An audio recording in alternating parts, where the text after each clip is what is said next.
저는 지금 명지병원 IT융합연구소의 연구소장을 맡고 있고 카이스트에서 문화기술대학원 겸직교수를 맡고 있는 정지훈입니다. 여러 가지 일을 하고 있지만 주로 이렇게 미래 비전이라든지 전략, 스트래티지 이런 거와 관련된 종류의 것들을 많이 하고 있고 이제 지역적인 것들보다는 약간 좀 큰 그림을 그리는 것에 대한 그림을 좀 많이 하는 편이라 오늘 말씀드리는 것도 후반부에는 그에 대한 구체적인 이야기도 조금 더 저희 병원에서 했던 이야기들 좀 해드릴 텐데 앞부분에는 이런 전체적인 트렌드 변화에 좀 초점을 맞춰가지고 말씀드리도록 하겠습니다. 혹시 더 이어 오브 디지털 헬스란 말 들어보셨나요? 이게 올해 포브스지가 1월 달에 항상 포브스에서 매해의 테마를 정하는 그런 거를 하는데 2013년 테마입니다, 이게. 더 이어 오브 디지털 헬스. 그러니까 어떻게 보면은 단순하게 무슨 보건의료 쪽 이런 쪽 섹션에서 한 얘기가 아니고요. 정말 굉장히 중요한 어떤 터닝 포인트에 왔다 뭐 이런 뜻이거든요. 그래서 그 중에서 지적이 된 게 한 7가지 정도 됩니다. 가장 크게 주목하고 있는 것은 새로운 기술들이 굉장히 많이 등장을 하면서 특히 게임이라든지 제조, 그다음에 스마트폰, 뭐 태블릿 이런 것들이 한꺼번에 등장을 하면서 그거에 의해서 이런 신기술에 대한 접근도가 굉장히 좋아졌고 가격이 이제 떨어졌습니다. 이게 첫 번째가 되고요. 두 번째는 항상 우리나라도 팩스가 보급될 때 아까 그 회장님도 잠깐 말씀하셨지만 법률에 의해 가지고 변화가 굉장히 많이 있었죠. 수과 관련된 부분에서.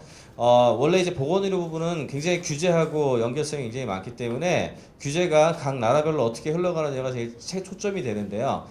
미국에서 어포더블 케어 액트라고 해서 지금 그 의료 비용을 줄이기 위한 다방면의 노력을 실제로 굉장히 많이 행하고 있고 그거에 대한 유예 기간이 지금 끝나고 올해부터는 실제로 상벌이 거의 이제 진행이 되기 시작을 하거든요.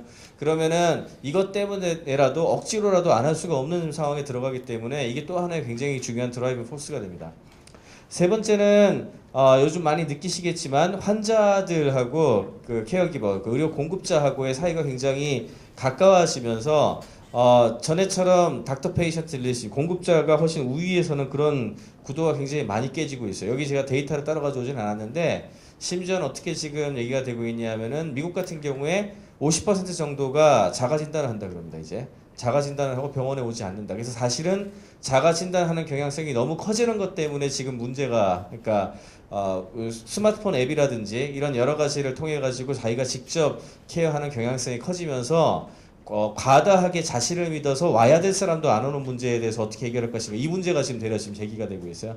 그 정도로 환자들에 대한 그런 부분이 굉장히 커지기 시작을 했고 그다음에 네 번째는 유전자를 중심으로 해서 빅데이터라 그러죠. 굉장히 많은 데이터량이 한꺼번에 쏟아지기 시작을 하면서 그 데이터를 퀀티파이드 셀프라고 그러는데 정량적으로 나 자신을 체크를 하고 그 데이터를 모아서 접근할 수 있도록 하는 그에 대한 수요가 굉장히 늘고 있습니다.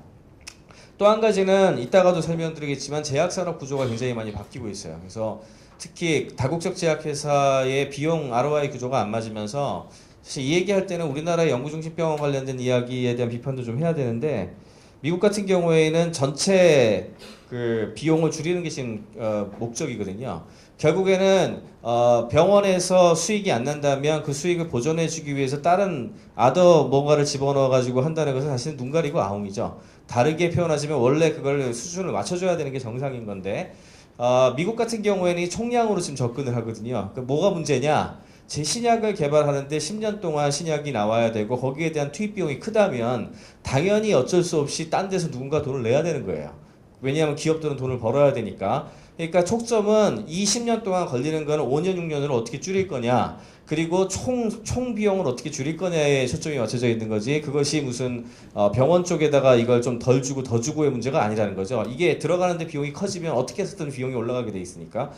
그런 부분에 초점을 맞춰가지고 디지털이라든지 이런 IT 기술을 활용해서 전체적인 비용을 어떻게 줄일 것인가 초점이 굉장히 맞춰져 있고 그러다 보니까 제약회사 입장에서도 과거처럼 신약을 만들어가지고 치료용 약제를 가는 쪽보다는 훨씬 더 나은 수익이라든지 훨씬 더 나은 이 정책 방향하고 맞는 분야가 프리벤티브 케어, 그러니까 예방의학 관련된 분야라든지 아니면 유전자 치료 그리고 또 진단기기라든지 이런 쪽에 굉장히 이제 비중을 많이 늘리는 그런 방향성을 보여주고 있습니다. 또 한 가지는 위에 있는 이런 형태에 의해 가지고 일렉트로닉과 메디컬 레코드가 굉장히 많이 보급이 되고 그것 때문에 빅데이터가 쌓이면서 이 데이터를 이용한 데이터 사이언티스트들이 새로운 것들을 찾아내는 그런 부가가치 창출이 나타나고 있고 마지막으로 이따가 실제적인 그 데이터량을 보여드리겠지만 디지털 헬스 쪽에 벤처 캐피탈 자금이 지금 움직이고 있습니다. 이게 이제 선행 지표에 가깝기 때문에 실제 돈이 어떻게 움직이는지 좀 알 수가 있으니까 그걸 좀 보여드리겠습니다.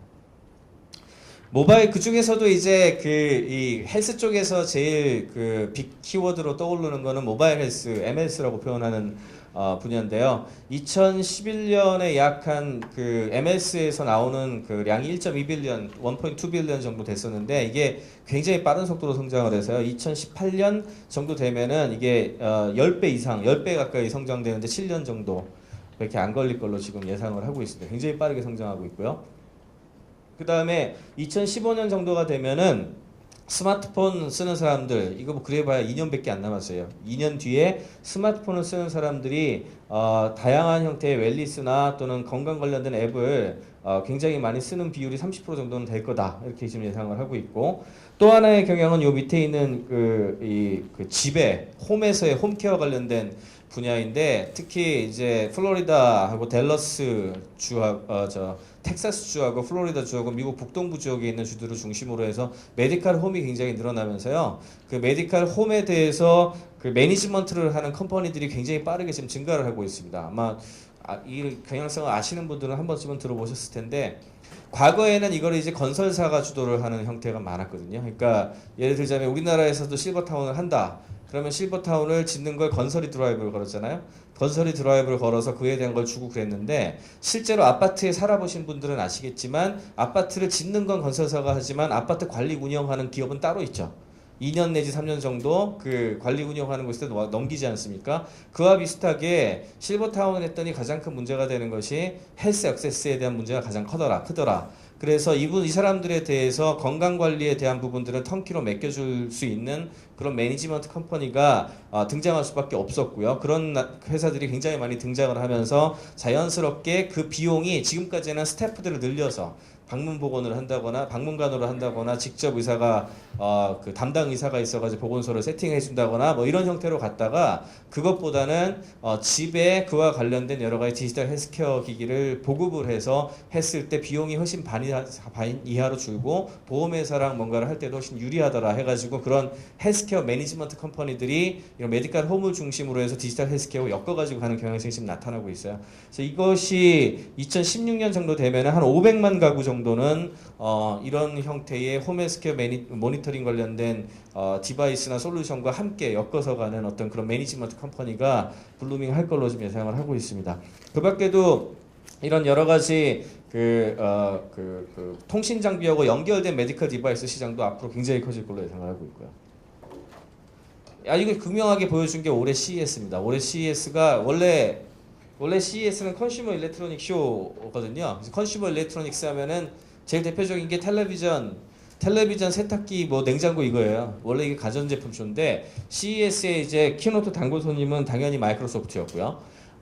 그리고 최근에 뭐 여러 가지 뭐 스마트폰이라든지 태블릿이 가장 중요한 어떤 키워드로 떠올랐었는데 2013년 올해 CES의 주인공은 누구냐라고 질문을 던지면은 헬스케어 관련된 헬스케어 관련된 프로덕트다라고 답을 할 정도로 무려 220개가 넘는 회사에서 이와 관련된 디바이스들을 내놨습니다. 이게 전년 대비 30% 정도 업이 된 건데 뭐 가장 빅히트한 상품이 요거죠. 아마 한국엔 아직 정식 발매가 안 됐는데 나이키에서 만든 퓨어밴드라고 하는 저 디바이스고 저 디바이스가 우리나라에서도 저거 사려고 미국 가서 사오는 사람이 있을 정도 149달러 정도 하는 디바이스인데 얘가 지금 굉장히 커다란 그 반향을 일으켰고 한국에서도 아마 올해 하반기에 요거 거의 똑같게 베껴가지고 LG전자에서 라이프그램 그 두 번째 버전을 터치하고 해가지고 하는 걸로 알고 있고 삼성전자라든지 애플 같은 회사에서도 준비를 다 하고 있기 때문에 앞으로 이와 관련된 분야가 굉장히 일단 커질 걸로 보고 있습니다. 그 이외에 이렇게 여러 회사들이 유사한 컨셉이죠. 조그만 회사들부터 중간 규모 회사까지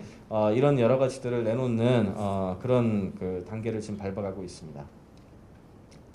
다음으로는 그 CES에 나왔던 대 중에서 제일 좀 눈에 띄는 회사였어요. 이거는 사실은 오늘 제가 말씀드린 디자인이라든지 서비스하고 디바이스하고 기술이 하나로 융합되지 않으면, 융합이 돼서 하나의 상품화가 되지 않으면 의미가 없다는 것을 잘 보여주는 어떤 그런 사례라고 좀 얘기를 할 수가 있는데, 아까 보니까 뒤에서도 아마 따로 한번 얘기가 될 것 같은데요. 이건 뭐냐 하면은 굉장히 작은 부스 형태로 만들어진 것인데, 예를 들어 뭐 약국이라든지, 혹은 약국은 너무 작고요. 우리나라로 치자면 뭐 이마트 같은 데 정도, 이마트라든지 뭐 이런 곳에 하나의 부스를 설치를 해가지고 거기에서 실제 의원급 그 진료를 받을 수 있도록 하는 원격 의료 스테이션의 형태를 띠고 있는 그런 건데요.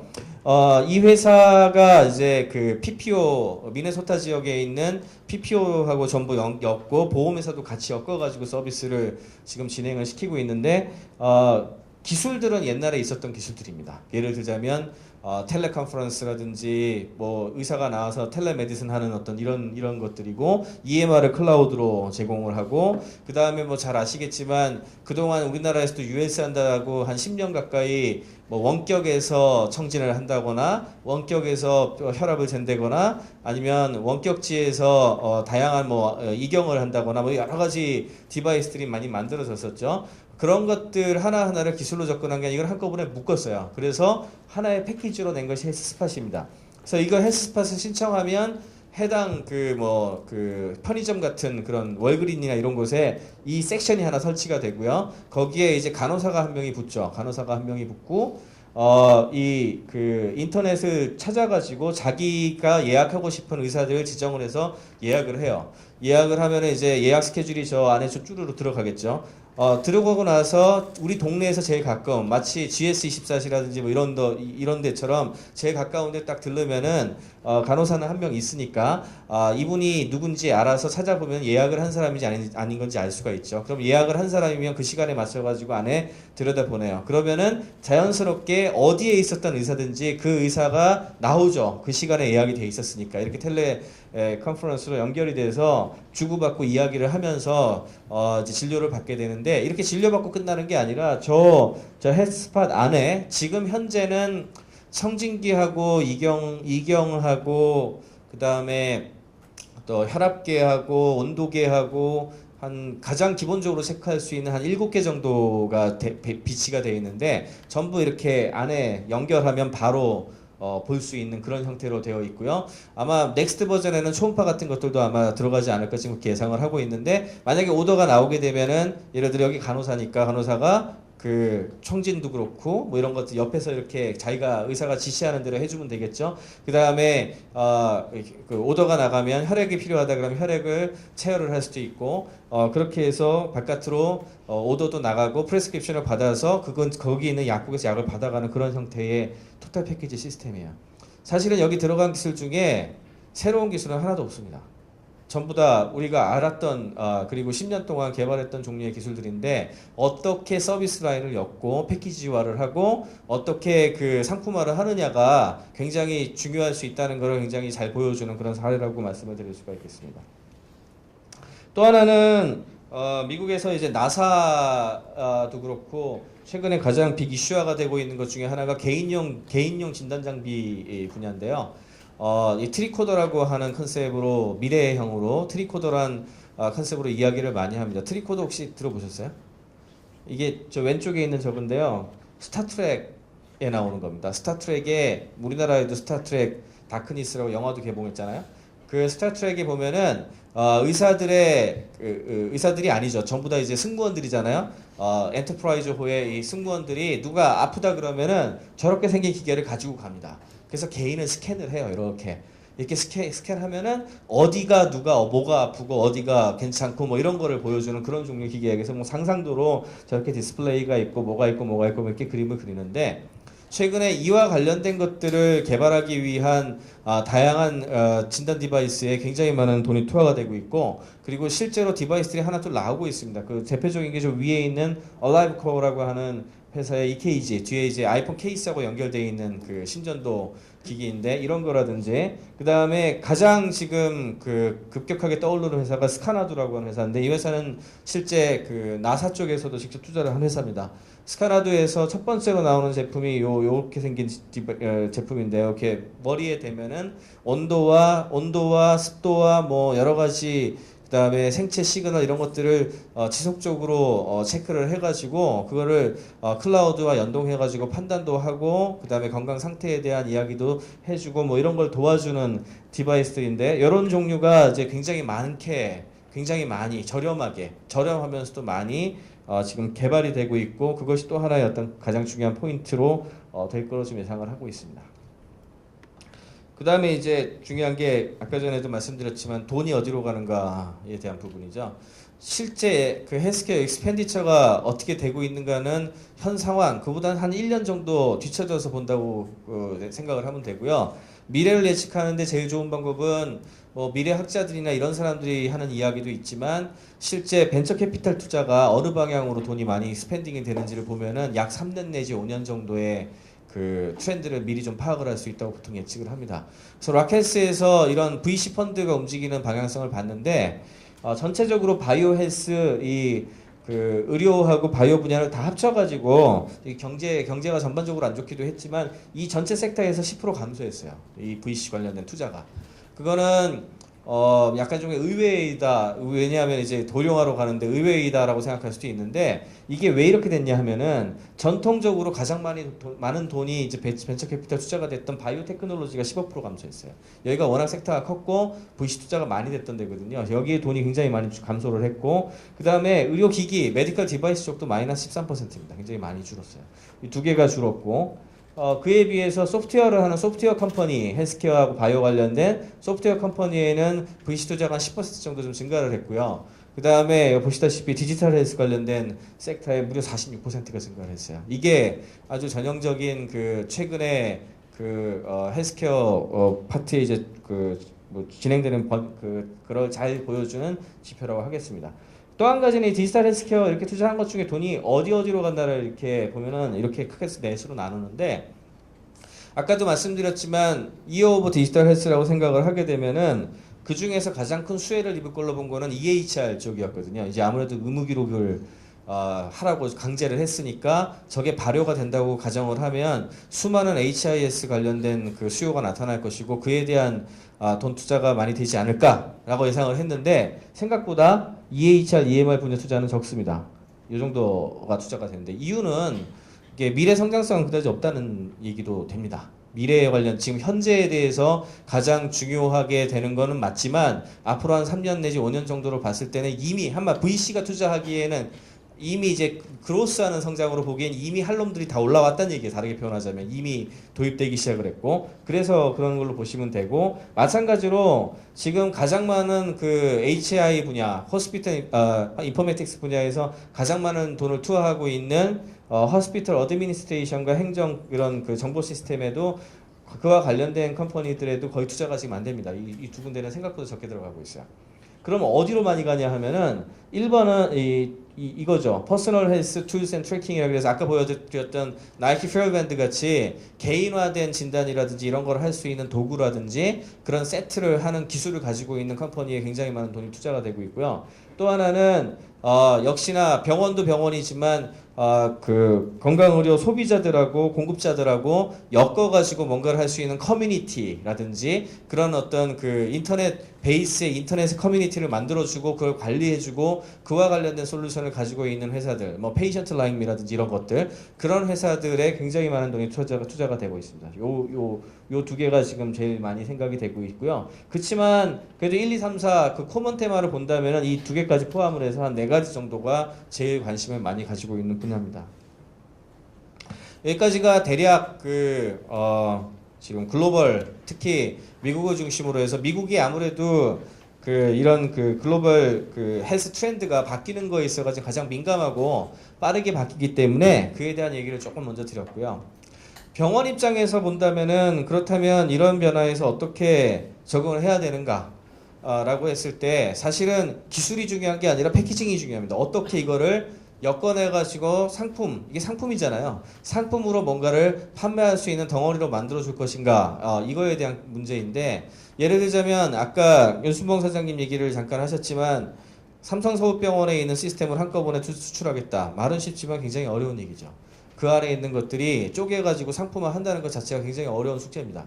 그렇기 때문에 실제로 가능한 피저블한 방식은 그 상품 판매할 수 있는 유닛으로 나눠주는 게 굉장히 중요하겠죠. 유닛으로 나눠주고 그것들에 브랜드를 붙여가지고 이렇게 그 패키지화를 해주는 것이 굉장히 중요한데 그와 관련된 작업들을 제일 먼저 하는 회사들이 이제 소위 말하는 수술방 스윗을 만드는 회사들이 제일 먼저 시작을 했습니다. 1등으로 한 회사가 칼스톨츠였죠. 사실은 칼스톨츠가 OR1이라는 이게 안 나오네. 칼스톨츠가 OR1이라고 하는 스윗을 1998년인가 내놓으면서 아마 보신 분들 많이 계실 거예요. 우리들 병원에서 저게 우리들 병원에 있을 당시 이게 제일 먼저 도입한 곳 중에 하나였는데 내시경을 할 수 있는 그런 스윗에다가 이런 그 디스플레이하고 그 다음에 원격 텐드버그라고 하는 회사의 원격 의료 솔루션을 가지고 와가지고 한 10여 개 회사의 것들을 모은 거예요. 10여 개 회사의 솔루션과 뭐 이런 것들을 모아가지고 하나의 솔루션 패키지화를 하고 그 다음에 일종의 그 브로셔 작업을 해가지고 그거를 OR1 스윗이라는 이름을 붙였어요. 그리고 그거를 이제 공사 패키지까지 같이 들어가죠. 그렇게 해가지고 이렇게 판매를 시작을 했는데 그것이 굉장히 많은 히트를 하게 되면서 OR1이 이제 우리나라에도 굉장히 많이 보급됐고 전 세계적으로 보급이 좀 됐습니다. 이게 이제 그런 것의 첫 번째였고 그 다음 접근 방법은 전통적인 이런 예를 들어 지금 이건 루이지나 글렌우드에 있는 카디오바스큘러 스윗인데 엔지오하고 CS 수술하는 것들을 묶어가지고 하나로 묶는다든지 이런 식의 어떤 어프로치를 하는 것들이 굉장히 많아지기 시작을 했죠.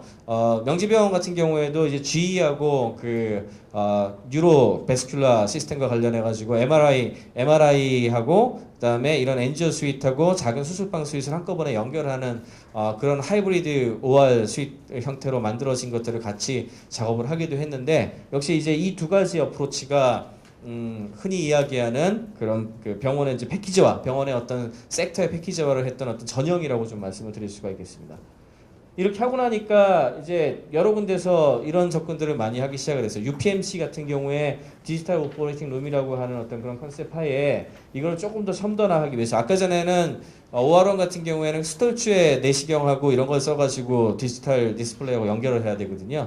근데 그거보다는 조금 더 첨단의 것들을 다 연결시킬 수 있는 그런 형태의 연구와 함께 이 작업을 스미스 앤 네피어가 아마 같이 하고 있을 겁니다. 그래서 이것도 역시 이런 기술을 대고 브랜드 메이킹을 할 수 있는 회사와 같이 작업을 진행을 하고 있고요.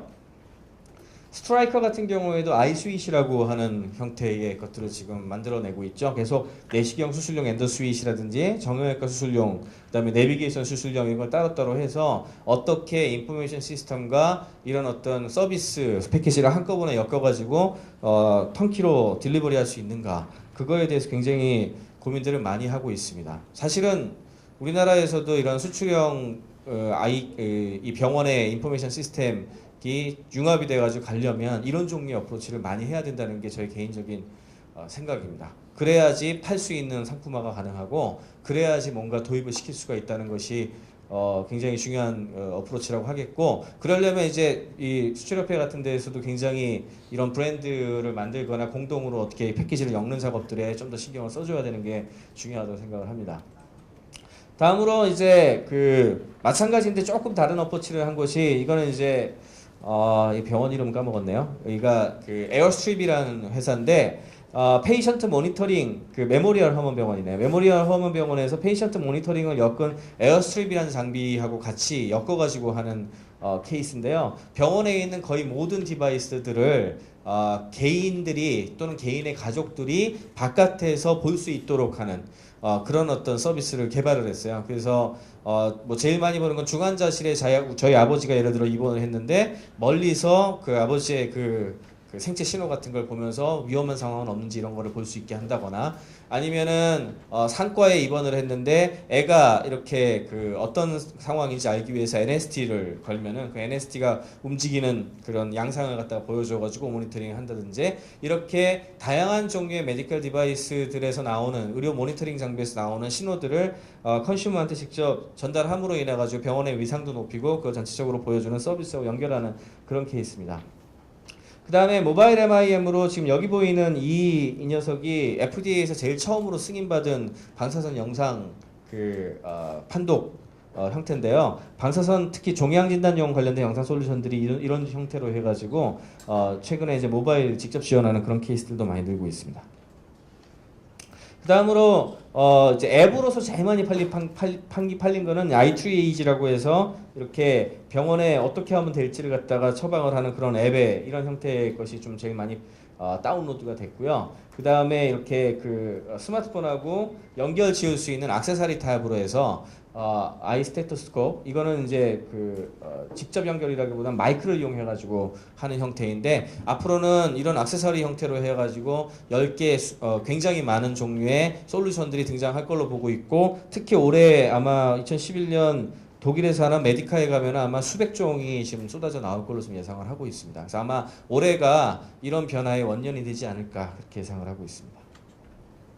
영지병원에서는 지금 말씀드린 어떤 그런 생각들을 바탕으로 단순하게 기술만을 개발한다거나 아니면은 건축만을 따로 한다거나 아니면은 그냥 서비스만 개발을 따로 하려고 한다고 해가지고 모든 것이 바뀌지 않는다라는 어떤 기본적인 모토 하에 그렇다면 어떻게 특정 유닛들을 이런 모토에 맞춰가지고 변신을 시킬 것인가에 초점을 그동안 많이 맞춰왔고요.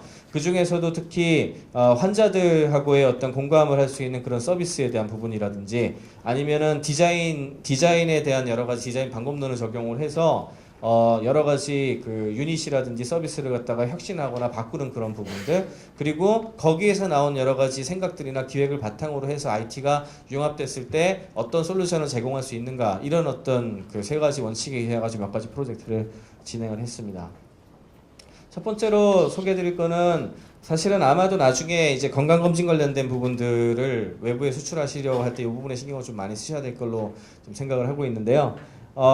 국민건강보험 관련된 그거를 보면은 사실은 건강보험이 국건보의 건강검진이 이루어져야 되는 이유는 심혈관계 질환하고 간질환에 대한 예방이거든요. 암은 별 상관이 없습니다. 그 테스트 항목 자체가. 그렇다면은 그런 것들을 제대로 알려줄 수 있어야 하는데 국민들이 아마 여기 계신 분들도 아마 국가에서 하는 건강검진 받아보시면 아마 다 느끼실 텐데 요거 봤죠? 요거 이게 표준화되어 있거든요. 요거를 봤습니다. 이거 보고 뭔 내용인지 아시는 분 이게 이제 의료인들은 압니다. 의료인들은 트레이닝을 받았으니까 아는데 받고서 뭔 소리인지 하나도 몰라요. 하나도 모르고요. 도대체 내가 뭘 해야 되는지도 모르고 한마디로 건강검진에 굉장히 여러 가지 장점을 상쇄를 시키고 있는 아주 대표적인 녀석이죠. 그래서 이런 부분들에 대한 불만을 이제 접수를 하고 그것에 대한 서비스 디자인을 바꾸기 위해서 굉장히 다양한 노력을 경주를 했죠. 그렇게 해서 나온 것이 이제 이런 형태의 실제로 누가 이제 우편으로 가야 되니까 위에 어떤 식의 주소라든지 이런 걸 쓰고 그 다음에 실제로 이 건강검진을 왜 해야 되는가와 관련된 거를 아주 시각적으로 보여줄 수 있도록 하고 그 다음에 이렇게 매년 최소한 한 5년 정도 되죠. 4년, 5년 정도 지나온 상황을 한눈에 일단 볼 수 있도록 이렇게 체크를 해주고요. 그 다음에 여기 이렇게 재미없게 써져 있는 이 수치들을 훨씬 더 컬러와 그 다음에 이상 소견이 나온 것들 그리고 어떤 것이 문제가 되는지를 정확하게 한눈에 파악할 수 있도록 하는 결과지가 가운데 들어갈 수 있도록 해주고 그 다음에 오른쪽에는 결국에는 이런 결과를 보고서 우리가 어떻게 해야 되는가에 대한 걸 알려줘야 되는 거거든요. 그걸 알려주기 위해서는 심혈관이라든지 또는 뇌혈관이라든지 또는 간이라든지 이런 것들의 수치가 어느 정도의 상대적 리스크가 나오게 됐고 지금 이 수치라면 그렇다면 당신은 어떤 식으로 생활 변경을 해야 되는가에 대해서 이런 식의 디스플레이 형태를 하고서 무슨 어떤 행동을 하라고 체크를 함으로써 실제 원래 하려고 했던 건강검진의 목표를 달성하기 위한 리포팅 툴을 갖다가 디자인을 하는 프로젝트였습니다. 아마도 나중에 건강검진 스윗을 건강검진 프로그램을 해외에 수출할 때에도 굉장히 중요한 포인트가 이 부분이라고 생각을 합니다. 아마도 처음에는 이런 검사 저런 검사 커스텀하게 하겠다고 이야기를 하겠지만 어느 정도는 포매팅이 되어 있고 환자들이라든지 거기 있는 사람들이 검진을 받고 나서 만족하게 내가 무엇을 알게 되었고 내가 무엇을 바꿔야 되는가를 명확하게 제시할 수 있는 그런 형태의 아웃풋을 같이 갔을 때 그것이 전체적인 상품의 가치가 올라가는 것이지 이런 부분들을 좀 간과한다면 가치가 굉장히 떨어지겠죠. 그래서 그런 측면에서 상당한 의미가 있는 어떤 프로젝트라고 하겠습니다.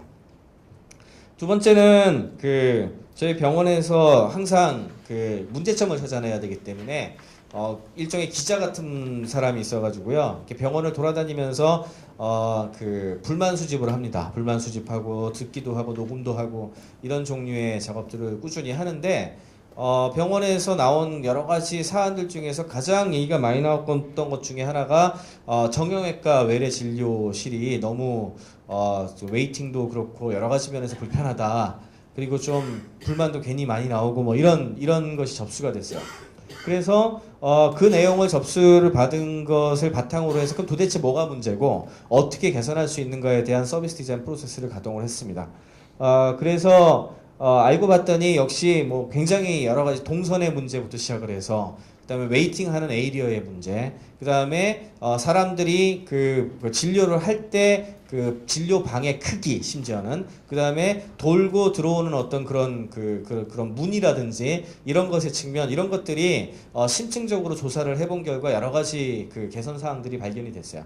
그래서 그 개선 사항들을 개선해야 되는 문제점들을 바탕으로 어차피 그 리노베이션들을 보통 하니까 해당 섹터를 바꿔야 되지 않습니까? 그러면은 그거를 바꾸기 이전에 이런 작업들을 먼저 하둔 다음에 해당되는 공간에 맞게 이거를 접목시켜 가지고 디자인이 들어가야 되겠죠. 그래서 그런 디자인들을 다시 해서 바깥에 그 외부 환경이라든지 또는 동선, 그 다음에 가구의 형태, 그 다음에 환자들과 의료진이 보는 모니터의 각도하고 이런 것들까지 모두 감안을 해서 새롭게 그 디자인을, 건축 디자인을 모두 새롭게 해가지고 외래를 바꿨습니다. 그래서 이렇게 이런 그 중간에 취재하는 과정이라든지 이야기를 하는 과정이라든지 인터뷰하는 과정이라든지 이런 것들, 그림을 그리는 어떤 컨셉들, 그것들을 실제로 이렇게 엮어내 가지고 하나의 유닛이 정형외과 외래 유닛으로 만들어지게 되었고요. 이렇게 그 외래 진료실을 두 개 쌍으로 두면서도 동시에 쓸 수 있고 가변으로 할 수도 있고 하는 어떤 그런 형태의 어떤 그 인풋 레이아웃을 잡는다거나, 혹은 이렇게 이거 보시면 약간 각도가 독특하죠. 이 각도가 뭐냐면은 환자가 앉은 자리에서 환자하고 같이 볼 수 있는 모니터, 이게 이쪽에 환자가 앉게 되는데 이 모니터하고 여기 있는 이 모니터는 의사가 보는 모니터거든요. 이건 같이 볼 수 있는데 이 각도에서 이건 제대로 보기가 어려워요. 왜냐하면 잘 아시겠지만 의료진이 직접 뭔가를 해야 되는 어떤 그런 모니터하고 환자들하고 같이 띄워서 보여야 되는 거하고는 우리가 같은 거지만 굉장히 다른 거거든요. 그래서 그것들을 코워킹에서 같이 볼 수도 있게 하면서 동시에 의료진이 자기의 일도 환자들하고 많이 떨어지지 않으면서 이렇게 하고 이렇게 바로 얘기할 수 있는 형태의 그런 각도를 측정을 해서 이렇게 만들어 놓은 그런 케이스인데요. 이게 별거 아닌 것 같지만 이런 부분들이 이제 어찌 보면 이게 가구를 하나 팔아도 이런 다른 식으로 이렇게 딱 되어 있는 그런 건 굉장히 다른 의미를 전달할 수가 있죠. 그래서 그런 부분들을 한꺼번에 엮어가지고 패키지로 만들어서 정형외과 외래를 개선했던 사례입니다. 그다음에 건강검진 같은 경우에도 그 검진센터를 바꾸기 위한 여러 가지 생각들을 했었는데, 가장 중요했던 것이 건강검진을 하러 와서 굉장히 편안하게 느끼고 사람들이 어떻게 하면은 이렇게 자연스럽고 그린에코 같은 그런 느낌들을 연결할 수 있을까에 대한 부분들이 있었는데, 일반적으로 많이 했던 것들은 그 건물 안에다가 이렇게 뭐 약간의 뭔가를 집어넣는다거나 아니면 화분을 집어넣고 뭐 이런 여러 가지 어프로치들을 하게 되죠. 근데 그렇게 하는 것보다 더 좋은 방법은 아예 처음부터 세팅이 이것이 건강검진이 있는 곳에다가 어떤 이런 그 자연이라든지 이런 걸 엮어 넣는 것이 아니고, 자연이 원래 있는 곳으로 먼저 디자인을 한 다음에 그곳 요소 하나하나에다가 건강검진을 할 수 있는 유닛을 집어넣는 반대 방향. 그러니까 한마디로 말해서 그 검진센터가 있는데 거기다가 이렇게 그 수풀 같은 걸 흉내낼 수 있는 걸 집어넣는 게 아니라 식물원하고 비슷한 걸 먼저 만든 다음에 거기다가 건강검진 유닛을 배치시키는 반대 방향의 어프로치를 하게 됐습니다. 그렇게 하려면은 아무래도 자연광이라든지 어떤 태양광이 중요하니까 처음부터 이 컨스트럭션을 하기 위한 위치로 별관에 이제 가장 그 꼭대기층에서 직접 채광이 들어와야 되니까 그 지역으로 이 만들 수 있는 곳에 선정을 한다거나, 부지 선정부터 이제 달라지는 거죠. 선정을 하고 거기에서 물의 공급이라든지 이런 것들이 어떻게 할 수 있는지 이런 부분들, 그 다음에 실내 조경과 실외 조경과 관련된 부분들을 먼저 체크를 한 다음에 그 중간중간에다 어떻게 그 유닛을 배치하는지를 하는 그런 형태로 역방향의 어떤 건설을 한 케이스입니다. 그래서 폭포나 시냇가 숲속에서 산림욕하면서 건강검진하는 느낌을 보여주고, 이런 어떤 형태의 건축 디자인과 연결된 부분들이 또 하나의 어떤 특징입니다. 그다음에 그 저희 병원에는 이제 아티링이라고 그래가지고 그 환자와 관련한 그 개인 맞춤형 서비스들을 제공하는 것들이 많이 있는데 특히 헐리스틱 케어라고 저희 표현을 합니다. 그러니까 우리 서양과학에서 가장 나쁜 버릇이 서양 의과학에서 가장 나쁜 버릇이 질병을 너무 의과학적으로 해가지고 하다 보니까 다소 이제 서비스 부분에서 개인을 이렇게 서비스 혁신 분야가 좀 다소 뒤처지는 뒤로 많이 밀리는 경향성이 좀 있어요. 그래서 그런 부분을 좀 그 개선하기 위해서 전인적으로 여러 가지를 같이 할 수 있도록 하는 거하고 두 번째로 컴프리헨시브 케어라고 그래서 진단에서 치료 관리까지 시계열적으로 거의 대부분의 치료를 같이 해줄 수 있는 어떤 그런 원칙이라든지 또는 다학제 진료가 같이 갈 수 있도록 하는 인테그리티 케어라는 세 가지 원칙을 이용을 해서 암센터를 이제 완전히 다른 환경으로 바꾸기 시작을 했죠. 그래서 이렇게 그 배치적으로 봤을 때 그 아마도 솔제니친의 암병동이라는 걸 그 소설 읽어보신 분들은 아시겠지만 암병동이라는 것이 사실 죽음과 바로 연결되어 있기 때문에 굉장히 좀 우울한 그런 느낌이 있거든요. 근데 그것이 병원에 항암제가 맞는 데가 가장 사실은 그 사람들한테 우울할 수밖에 없는데 그런 곳을 어둡고 이런 곳에 배치하기보다는 가능한 한 가장 밝고 이렇게 가장 바깥하고 연결할 수 있는 곳에 배치를 하는 어떤 그런 부분들이라든지 혹은 그 병원의 어떤 IT 시스템 같은 경우에도 내가 이 병원에 왔을 때 나한테 맞춤형으로 되어 있는 감성 시스템이 있으면 좋겠다. 어떤 그런 부분들에 대한 걸 맞춰주기 위해서 대표적으로 이 RFID 카드죠. RFID 카드를 이용을 해서 환자를 등록을 하고 이 사람들이 제일 좋아하는 컨텐츠, 제일 중요시했던 것이 빛과 소리, 음악, 그리고 향기 이런 어떤 여러 가지 요소들을 맞춤형으로 컨텐츠를 고르게 되면은 환자가 들어가는 공간마다 자기가 가장 좋아하는 조명이라든지 음악이라든지 또는 어떤 냄새 이런 것들까지 한꺼번에 개인화해서 진행할 수 있도록 하는 그런 종류의 시스템을 개발을 했습니다. 그거를 이제 저희는 온코 이모션 시스템이라고 해서 암과 감성이 결합하는 그런 종류의 시스템이다. 그래서 이런 온코 이모션 시스템이라든지 이런 레이아웃이라든지 그다음에 서비스의 어떤 그 틀을 바꾼다든지 이런 여러 가지를 한꺼번에 엮어내 가지고 암센터를 새롭게 조그만 유닛으로 만들어내는 것이 이제 저희 병원에서 했던 이제 암센터의 특징입니다. 이렇게 했던 또 가장 큰 이유는 기존의 일반적인 암센터는 이 인테그리티 케어에 초점이 많이 맞춰져 있죠. 그러니까 가능하면 다학제 진료를 하기 편하게 한꺼번에 모아가지고 대규모로 할 수 있도록 하겠다. 이게 이제 가장 중요한 초점이 되는데 이렇게 하는 것은 사실은 이제 그 대역사를 하는 거죠. 뭐 이런 표현을 드리면 어떻게 될지 모르겠는데 병원에 있는 SI를 중심으로 한 허스피탈 인포메이션 시스템이 수출 상품화하기 어려운 이유랑 똑같습니다. 왜 그럴까요? SI 인력 장사거든요.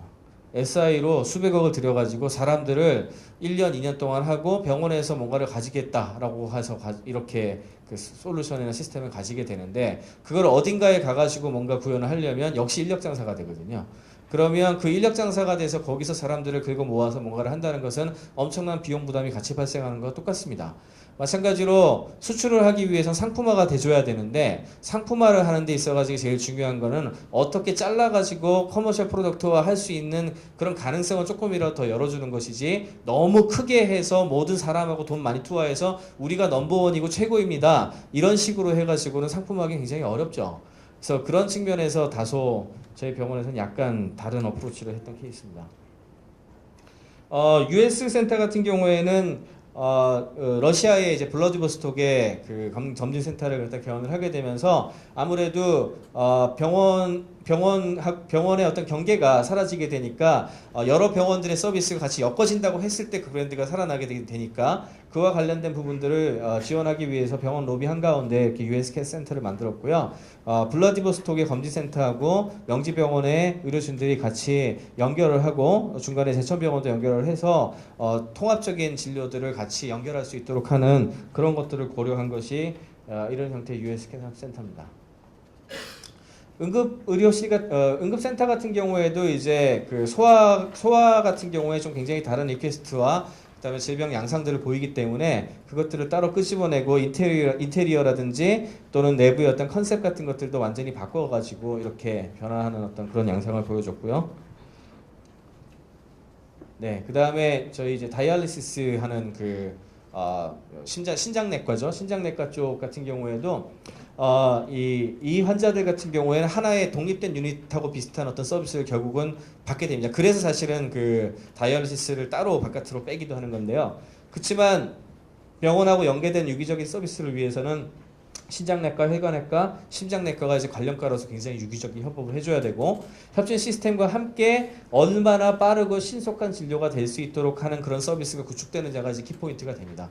이런 거를 위해서 FMC 자동 입력 체중계를 위한 통화를 환자 관리를 한다거나 사실은 이 유닛을 위해서 이제 환자를 따로 등록하고 저희는 이거를 갖다가 이제 레널 PHR이라고도 하는데 그 환자들을 위한 개인 맞춤형 그 헬스케어 레코딩 하는 시스템들을 따로 구축을 해가지고 역시 마찬가지로 관리를 하고 있는데 어떻게 보면은 지금 말씀드린 게 어떻게 보면 좀 비슷한 맥락들이 상당히 있다고 느껴지실 거예요. 뭐냐 하면 중앙 집중적으로 크게 너무 한꺼번에 다 모든 거를 디지털화하고 연결하는 것도 굉장히 멋있어 보이고 좋아 보일 수 있겠으나 어떻게 보면은 가장 핵심이 되는 서비스를 중심으로 유닛별로 이렇게 특성화된 서비스들을 개발을 하고 그것들을 상품화하는 것이 더 현실적인 접근이 아닌가 저는 그렇게 보고 있습니다.